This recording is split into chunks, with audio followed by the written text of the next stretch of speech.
यहाँ हमारे पास euro dollar के 5 मिनट चार्ट पर एक क्लियर अप ट्रेंड दिख रहा है।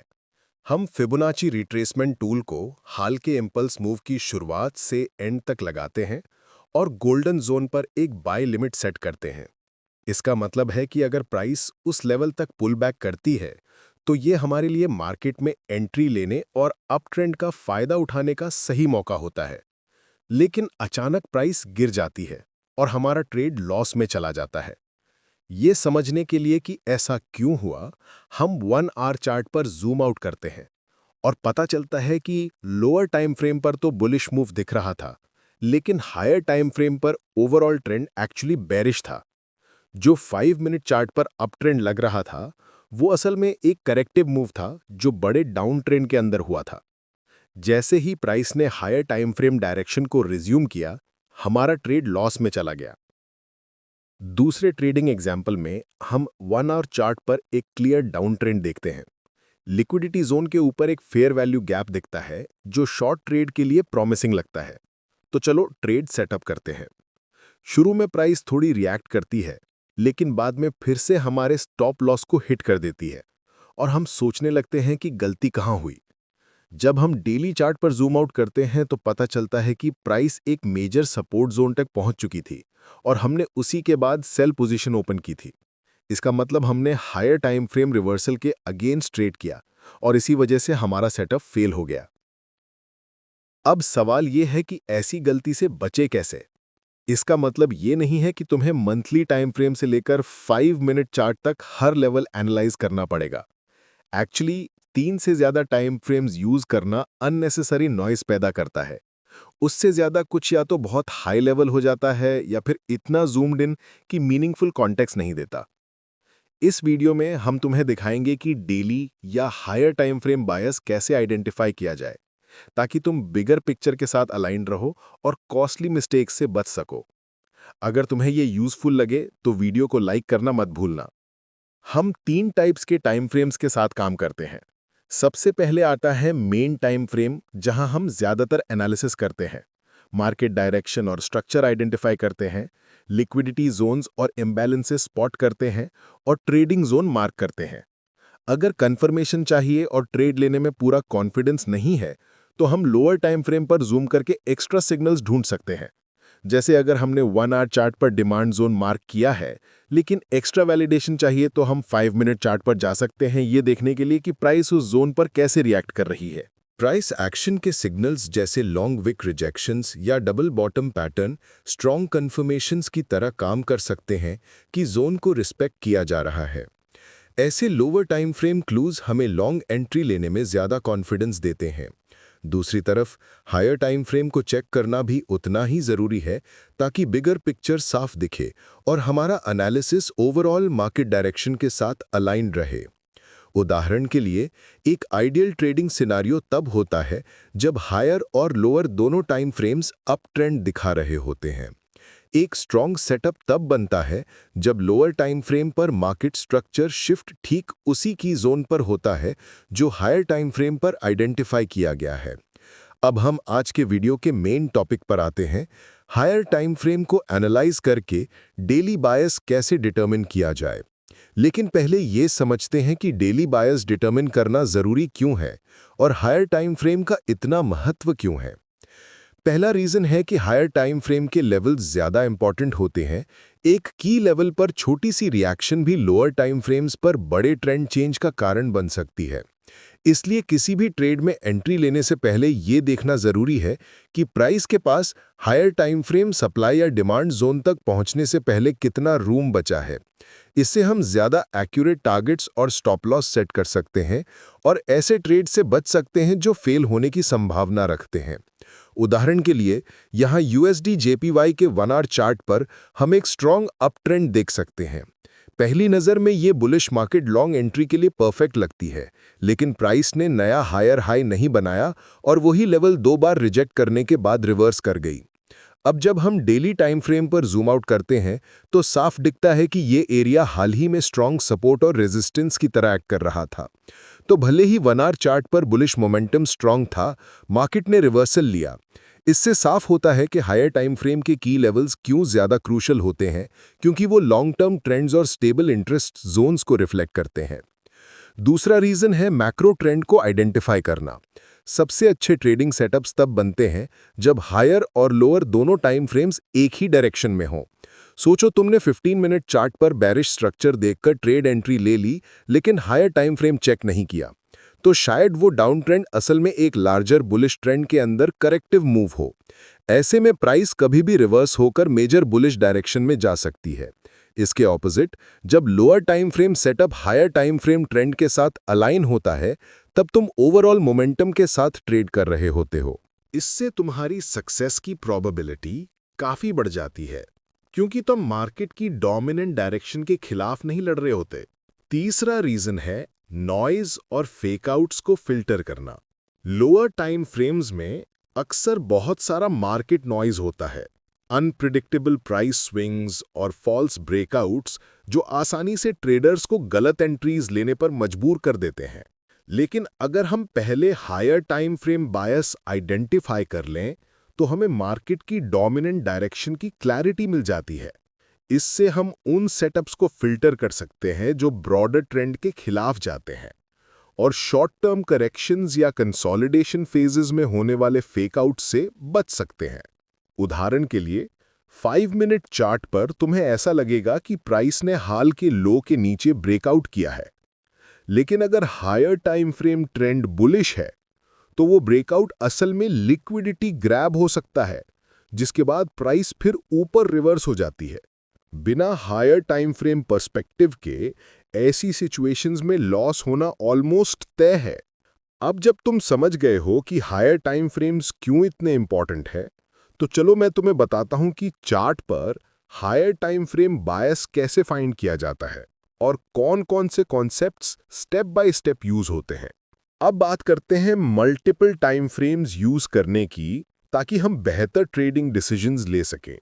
ये एक जनरल ट्रेडिंग प्लान है जो मल्टीपल टाइम फ्रेम्स पर आधारित है, वही टाइम फ्रेम्स जिन पर ज्यादातर ट्रेडर्स चार्ट्स एनालाइज करते हैं। लेकिन कुछ ट्रेडर्स गलती करते हैं, वो मंथली चार्ट से शुरू करके सीधा 1 मिनट चार्ट तक चले जाते हैं, ये सोचकर कि इससे परफेक्ट ट्रेड मिलेगा। लेकिन असल में ऐसा करने से चीजें और कंफ्यूजिंग हो जाती हैं। चार्ट पर बहुत ज्यादा इंफॉर्मेशन और नॉइज भर जाती है, और फिर समझ नहीं आता क्या करना है। इसलिए बेहतर यही है कि ज्यादा से ज्यादा 3 टाइम फ्रेम्स यूज किए जाएं। उदाहरण के लिए, अगर तुम्हारा मेन एनालिसिस 1 आवर चार्ट पर है, तो तुम 4 आवर और डेली चार्ट्स का यूज अपने सेटअप को सपोर्ट करने के लिए कर सकते हो। सबसे जरूरी बात यह है कि हायर टाइम फ्रेम्स का इस्तेमाल सिर्फ बेसिक कॉन्सेप्ट्स अप्लाई करने के लिए करना चाहिए, जैसे की लेवल्स मार्क करना और ओवरऑल मार्केट डायरेक्शन आइडेंटिफाई करना। हर सिंगल टाइम फ्रेम देखने की जरूरत नहीं है। बहुत ज्यादा चार्ट्स यूज करने से कंफ्यूजन और मिक्स्ड सिग्नल्स मिलते हैं। अपनी मेन टाइम फ्रेम से बस 2 हायर टाइम फ्रेम्स तक रहना काफी होता है, ताकि चीजें सिंपल और क्लियर रहें। तो इस वीडियो के इस पार्ट में हम कुछ रियल चार्ट एग्जांपल्स देखेंगे, ताकि समझ सके कैसे हम मल्टीपल टाइम फ्रेम्स को कंबाइन करते हैं, हायर टाइम फ्रेम बायस आइडेंटिफाई करने से लेकर कंफर्मेशन और ट्रेड एंट्री तक। इस एनालिसिस में हम 1 आवर चार्ट को मेन टाइम फ्रेम की तरह यूज करेंगे, 4 आवर और डेली चार्ट्स को हायर टाइम फ्रेम्स के लिए, और 5 मिनट चार्ट को कंफर्मेशन और एंट्री रीजन के लिए अगर जरूरत पड़े तो। यहाँ हमारे पास यूरो डॉलर का 1 आवर चार्ट है। स्ट्रक्चर क्लियरली बुलिश है, मार्केट लगातार पिछले हाइस को तोड़ रहा है, और यही हम देखना चाहते हैं। अगर मार्केट अनक्लियर या चॉपी लगे, तो बेहतर है किसी दूसरे ट्रेडिंग पेयर पर स्विच कर लो, या चार्ट बंद करके अगले दिन का इंतजार करो। हर दिन ट्रेड करना जरूरी नहीं है। ज्यादा ट्रेड्स लेने का मतलब ज्यादा प्रॉफिट भी नहीं होता।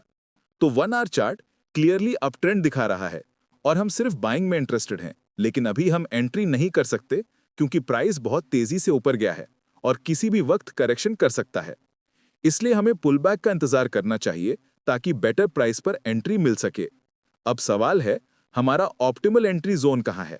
अगर हम हाल के इंपल्स पर ध्यान दें, तो दिखता है कि वहां एक फेयर वैल्यू गैप बना है। उस कैंडल को मार्क करते हैं जिसने ये गैप बनाया, और उसे अपना ऑर्डर ब्लॉक जोन मानते हैं, क्योंकि वहां प्राइस के रिजेक्ट होने की ज्यादा संभावना है अगर वो वापस उस एरिया में रिट्रेस करे। और कंफर्मेशन के लिए हम रिट्रेसमेंट टूल लगाएंगे, रीसेंट इंपल्स के स्टार्ट से एंड तक। इससे पता चलता है कि ये जोन गोल्डन रेशियो के अंदर आता है या नहीं, यानी 61.8 से 78.6 रिट्रेसमेंट लेवल्स के बीच, जो बाइंग अपॉर्चुनिटीज देखने के लिए परफेक्ट एरिया होता है। ये सारी एनालिसिस बताती है कि हमें पुलबैक का इंतजार करना चाहिए और प्राइस जैसे ही हमारे ट्रेडिंग जोन में आए, लॉन्ग जाना चाहिए। अब चलो हायर टाइम फ्रेम पर देखते हैं ताकि कंफर्म कर सकें कि हमारी एनालिसिस बिगर पिक्चर से मैच कर रही है या नहीं। तो अब हम 4 आवर चार्ट पर स्विच करते हैं। हमें अपनी ट्रेडिंग को ओवर कॉम्प्लिकेट नहीं करना। हायर टाइम फ्रेम पर हमारा मकसद बस ओवरऑल डायरेक्शन और की मार्केट स्ट्रक्चर लेवल्स को आइडेंटिफाई करना है। यहां हम देख सकते हैं कि प्राइस पहले लॉन्ग टर्म डाउन ट्रेंड में था, लेकिन अब सिचुएशन बदल चुकी है। प्राइस ने ट्रेंड लाइंस और की सप्लाई लेवल्स को ब्रेक किया है, जो स्ट्रॉन्ग बुलिश मोमेंटम दिखा रहा है। मतलब 4 आवर चार्ट भी क्लियरली कंफर्म कर रहा है कि मार्केट बुलिश है और अप ट्रेंड जारी है। अब चलो उन की जोन्स को आइडेंटिफाई करते हैं जहां प्राइस ने हाल ही में रिएक्ट किया है। करंट प्राइस के पास हमें 2 इंपॉर्टेंट लेवल्स दिख रहे हैं जो कई बार सपोर्ट और रेजिस्टेंस दोनों की तरह एक्ट कर चुके हैं। ऊपर एक स्ट्रॉन्ग लेवल भी है जिसने प्राइस को 2 बार रिजेक्ट किया और 4 आवर स्ट्रक्चर के लिए मेजर टर्निंग पॉइंट की तरह काम किया।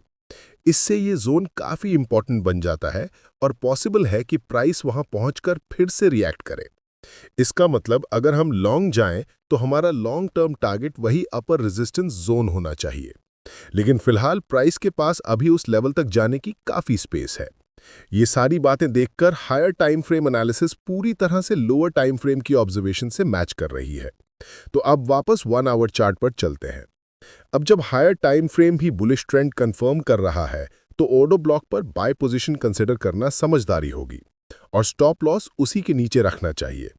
लेकिन हम लोअर टाइम फ्रेम्स पर जूम करके ऑर्डर ब्लॉक पर रिएक्शन भी देख सकते हैं ताकि एंट्री और कॉन्फिडेंट हो सके।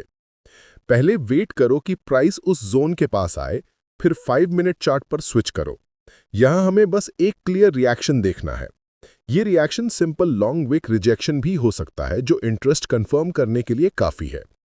उस केस में हम रिजेक्शन कैंडल के क्लोज पर एंट्री लेंगे और स्टॉप लॉस उस विक के नीचे रखेंगे। लेकिन स्टॉप लॉस बहुत टाइट नहीं रखना चाहिए। ट्रेड को थोड़ा ब्रीदिंग स्पेस देना जरूरी है ताकि नॉर्मल मार्केट फ्लक्चुएशन से स्टॉप आउट ना हो जाए। मल्टीपल टाइम फ्रेम्स को कंबाइन करके हमने ओवरऑल ट्रेंड को प्रिसाइज एंट्री पॉइंट के साथ अलाइन किया, जिससे सक्सेसफुल ट्रेड की प्रोबेबिलिटी बढ़ गई और सेटअप पर कॉन्फिडेंस भी। अब एक और एग्जांपल देखते हैं।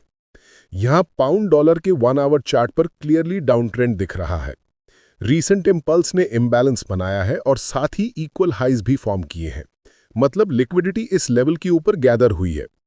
अब हम इम्बैलेंस से पहले वाले छोटे कंसोलिडेशन एरिया को सप्लाई जोन मार्क कर सकते हैं। स्मार्ट मनी ट्रेडर्स होने के नाते हमें पता है कि अगर प्राइस इक्वल हाइज के ऊपर रिट्रेस करे, बाय साइड लिक्विडिटी ग्रैब करे और सप्लाई जोन तक पहुंचे तो ये शॉर्ट जाने के लिए परफेक्ट अपॉर्चुनिटी होगी। तो हम इस जोन पर एक सेल लिमिट सेट कर सकते हैं और स्टॉप लॉस को जोन के ऊपर रख सकते हैं। लेकिन आगे बढ़ने से पहले चलो हायर टाइम फ्रेम पर नज़र डालते हैं ताकि बिगर पिक्चर समझ सकें।